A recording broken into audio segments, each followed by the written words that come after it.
گفتوگۆی زیاتریان بابەتە دەکەم لەگەڵ بەڕێز جەودەت نەجار بەرپرسی بەشی پێکهاتەنەتەوەیی و ئاینیەکان لە بارگای بارزانی کاک جەودەت زۆر بەخێربێت. کاتێکە کورسی کۆچاکان بە بڕیاری دادگای فیدرالی لابران یەکێتی زۆر گوتی کە ئێمە داوای لابردنی کورسی کۆچاکانمان نەکردو، بەڵام تۆمارە دەنگیەکە هەموو شتێکی ئاشکرا کردەوە. چێڵێن لەو بارەوە؟ خۆی ئەگەر ئێمە تەماشای مێژووی پێکهاتەی تورکمان بکەین لە عێراقدا بە شکلێکی عام، هەمیشە تورکمانەکان ژێردەست بوونە، هەمیشە کاری باش و کاری سیاسیان لەگەڵدا ئەنجام نەدراوە. تەنها تورکمانەکان تەحویلێکی سیاسی داکرای لە سەردەمی حکوومەتی هەرێمی کوردستان کە ئەوش بە سایەی پارتی دیموکراتی کوردستان ژمارەیە کورسی بۆ پێکهاتەکان دیاری کرا وەکو پێکهاتەی تورکمان و پێکهاتەی کریستیانەکان. بەڵام بەداخەوە هەندێک لاینی سیاسی کوردی هەمان عەقلیەتی نیزامی حکوومەکانی پێشتریاندا هەبووە، هەمیشە کاریان کردووە بۆ نێهێشتنی ئەو کورسیانە. بەداخەوە یەکێتی نیشتیمانی کوردستان دەورێکی زۆر بەرزی هەبووە لە بیدایەتی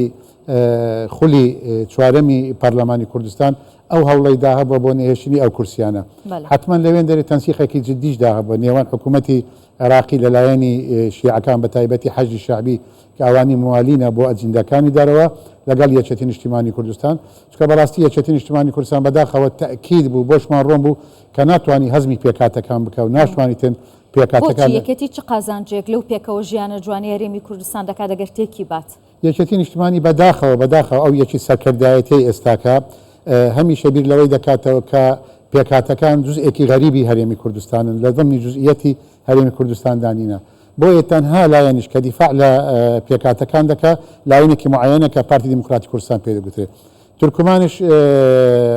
بریاری خۆی داوە، طبعا دیفاع لە مەساڵحی خۆی دەکات، دیفاع لە بوونی خۆی دەکاتن لە ئەرویقێکی دیموکراتی ڕاست و دروست. بۆیە تورکمان ئیستعدادی نییە عیلاقەیەکی مزەیەف لەگەر طرفێکی دروست بکاتن کە خزمەتی پێکهاتەکان ناکات. بۆیە یەکێتی نیشتیمانی کوردستان لەوەی تێگەیشتووە کە بەو سیاسەتەی خۆی و بەو بوونەی خۆی قەت ناتوانیتن لەگەڵ پێکهاتەکان بە شکلێکی دروست تەعامل بکە. بۆیە هەموو هەولێکدا دەکاتن حتا کە ئەو 5 کورسیەش کە ئێستا کەماوە ئەو 5 کورسیە بە زەختی پارتیدا نەبایە، بە تەداخلی لاینە سیاسیەکانی تر نەبایە بۆ ئەوەی ئینقازی عەمەلیەی سیاسیدا بکەن. یەکێتی هەموو هەوڵێکی خۆی دەدا بۆ ئەوەی ئەو 5 کورسیەش دانێن. کەواتە دوای ئەوەی کە یەکێتی لە هەوڵەکەی خۆی سەرکەوتوو بووەم پیلانە دژی پێکهاتەکان کێ بوو کە زۆر بەرگری لە ئێوە کردوتوانیەوە کورسیانەتان بۆ بگەڕێنێت؟ طبعا یەکێتی بەتەنیا سەرکەوتو نەبوو، یعنی یەکێتی بەتەنیا ئەو پلانەیدا نەبوو. خۆ بە خۆشمان جێمان لێ بوو کە بەغدا و جیرانەکانیش کە دەورێکی زۆریاندا هەبووە بۆ نێهێشتنی ئەو 11 کورسیە، چونکە ئەو 11 کورسیە بەیدەت القوربان بوونە، دەیانتوانی هەمیشە تەحەکوم بە بابەتەکاندا بکەن. تەنها ئەو لایەنە کە دیفاعی لە بوونی تورکمان و لە وجودی پێکهاتەکان بە شکلێکی گشتی پارتی دیموکراتی کوردستان نەک لە ئێستا ئەوە لە دێر زمانەوە. ئەگەر ئێمە بگەڕێنەوە ڕابردوو لە ضمنی ئیتفاقیاتی ساڵی 7 ئازاری فەقەرەیەکی گرنگ لە بەرنامەی مفاوەزاتی شۆڕشدا هەبوو کە بارزانی نەمر دایرەش بوو مافی پێکهاتەکان، مافی پێکات لەبەرەوەی پارتی ئەوڕۆکە نییە کە خەڵکانی بەحث دەکات تەنها بۆ مەقاعدەکان دیفاع لە پێکهاتەکان دەکات، نەکو بەڵکو ئەوە بەرنامەیەکی دوور و درێژە، باوەڕێکی دوور و درێژە کە پارتی باوەڕی پێیتی. ئەگەر پارتیش دانەمینێتن حقیقەتەن دیفاع لەو بابەتانەی نەکرد بە تورکمان هەمیشە جێگای لەم وڵاتیدا نابێتەوە. باشە کاک جەودەت با پرسیارێک بکەم، ینی کاتێک یەکێتی ئەمەی کرد ژماری کورسیەکانی پەرلەمان لە 111 کورسیەوە بوو بە 100 کورسی، دوایی 5 کورسی بۆ پێکهاتەکان مایەوە، هەڵبژاردننی پەرلەمان دواخرا، زۆر شتی تر کە زیانی بە هەرێمی کوردستان گەیاند، بەڵام کێ قازانجی کرد لەمە؟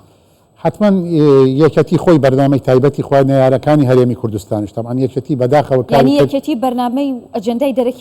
دەرەکی جێبەجێ دەکەم. من قەناعەتدا ناکەم چکە خەڵکی دڵسۆز لە ناو یەکێتیدایە، خەڵکی کوردستان پەروەریش لە ناو یەکێتیدا هەیە، خەڵکیش تێدا هەیە کە پێیخۆشە پێکهاتەکاندا هەیە، بەڵام ئەجەندای دەرەوی تاغیە لەسەر یەکەتی ناتوانێتن لەو سنوورەی بێتە دەرێ. بۆیە بەداخەوە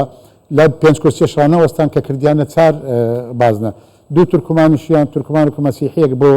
دەڤەری سلەیمانی، 3 یەک لە بۆ دهۆک، یەکش مەسیحی لە بۆ هەولێر و تورکمانێکش. حتممەەوە تەقسیماتەکەش تەقسیماتێکی زاڵمانە بوو، تەقسیماتێک بۆ تەفریقی پێکهاتەکان دابکاتن. بەداخەوە یەکێتی پلانێکی زۆر خراپی بەوەی جارە، چکە تەماشا دەکەین لە سلێمانی تورکمانیە تو تەماشای تورکمانەکانی کوردستاندا بکەیت 199.9 داوای کورسیانە کرد بۆ سلێمانی، تەنها بۆ لێدانی عملیای سیاسیە، تەنها بۆ دروستکردنی شەرخێک نێوان پارتی و لایەنە پێکهاتەکان. یەکێتی لەو عملیەش زەرەلی کرد، چکە بەڕاستی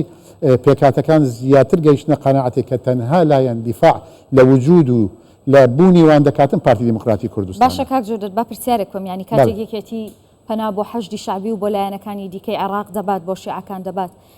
لەناوخۆ لەگەڵ پارتی دموکراتی کوردستان یەک بوونایە و کورد یەک دەنگ بووە باشتر نەبوو یان ئەوە باشترەکە ئەوان دەڕۆن دەکەن کامیان قازانجیە بۆ ئەمە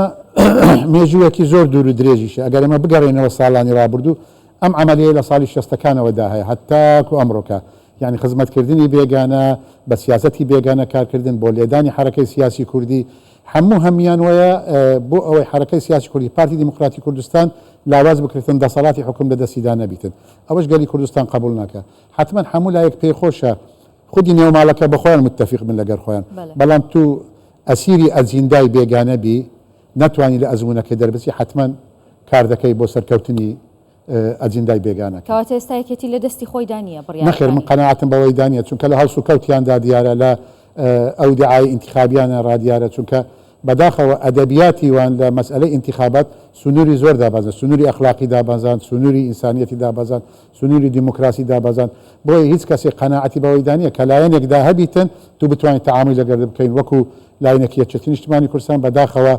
زۆر زەرری کرد بەڕەئی من لەو خیتابەی ئەخیریەی خۆی لەو خیتابێک کە بۆ پەرلەمان خۆی ئامادە کرد چ زیانێکی لە پێکاتەکاندا ئەم پیلانەی یەکێتی حتمما زەربەکی زۆر گەورە بوو لە پێکاتەکانی دەخۆی هەوری ئەوەی دەبوو پێکاتەکان لە نەسیجی کوردستانی دابڕێنیتن بەڵام پێکاتەکان تەجروبەیەکی زۆریان هەیە خوێندنەوەیکی زۆریان بۆ بەتان هەیە زانیان لە بیدایەوە کە ئەمە پلانێکی گەورەیە دژی پێکاتەکان بۆ دوورخستنەوەیان لە کوردستاندا حتمما زیانێکی گەلێک زۆر بوو بەڵام پێکاتەکان و بە تایبەتی ئێمەش وەکو تورکمان لە هەموو مؤسساتەکاندا دەوری زیاتر دەبینن بۆ ئەوەی لە ئایندە ئەوی چوو ئێمە دووبارە چاکی بکەین زۆر سپاس دەکەم بەڕێز جەودەت نەجار بەرپرسی بەشی پێکاتە نەتەوەی و ئاینیەکان لە بارگای بارزانی زۆر بەخێر